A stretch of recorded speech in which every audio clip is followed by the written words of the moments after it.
Go to sleep, they wear Superman pajamas. When Superman goes to sleep, they wear Chuck Norris pajamas. Chuck Norris doesn't dodge bullets. Bullets dodge Chuck Norris.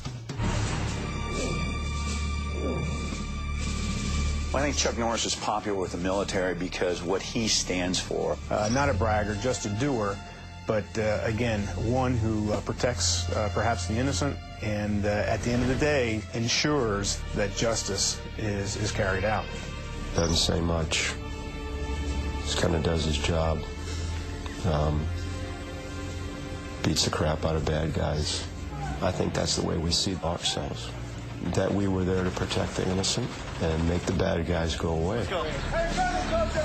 I first became aware how popular Chuck Norris was with our troops solely due to the fact that anywhere that you go in Iraq, on our bases, you will always see some sort of Chuck Norris-isms. Chuck Norris counted to infinity twice. And so you could tell he was a pretty big deal. Chuck Norris is so fast he can run around the world and punch himself in the back of the head. When the boogeyman goes to sleep, he looks in his closet for Chuck Norris. Chuck Norris's tears can cure cancer, but he's never cried. We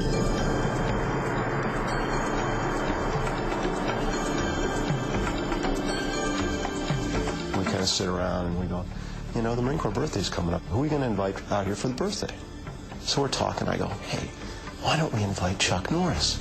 And they go like, Chuck Norris will never come here.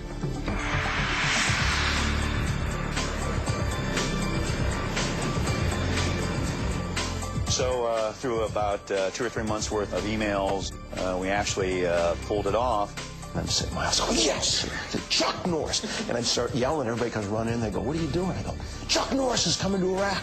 And they go, Chuck Norris isn't coming to Iraq. I said, yes, he is. Okay, thank you. Awesome. I've never seen anything like it in my life. All the Marines wanted to do was to get their picture taken. That's all they wanted. It was magic. Saw him missing in action in Delta Force. I grew up with it, so he was sort of a mentor for me when I was a kid. So it was a great thing for him to be here, and I finally got to meet him. I think they have a misconception in the United States, there too, about how the troops are feeling over here. My main purpose is coming over just to check to see how the morale of these troops are and maybe give them a little bit of a morale boost if I possibly can.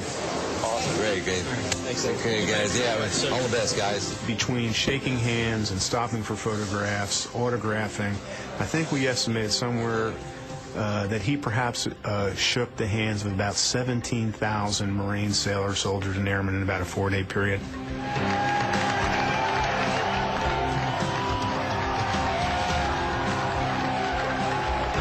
In our big auditorium, we held about 1,500 people, and I've seen people cheer, but when Chuck Norris walked in, it was a whole different level.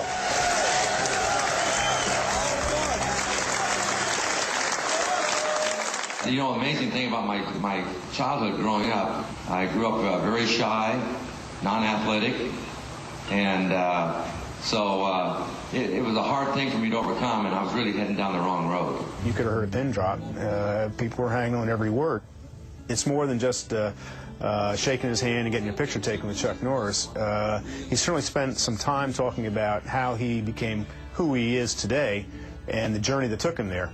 The military is very close to me, mainly because it helped turn my life around. His message was as well, there's an America that supports what you're doing over here and an America who appreciates what you're doing here.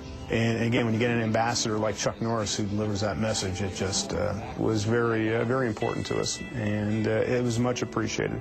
Yeah, it's great. I mean, everybody's pretty pumped up about it. You know, the man is a living legend, not just to the younger generation, but to my generation as well. It's been as big of an experience for me as maybe it has been for some of the troops over here. I think we always need heroes, and one of the biggest heroes today in my mind is Chuck Norris, no doubt.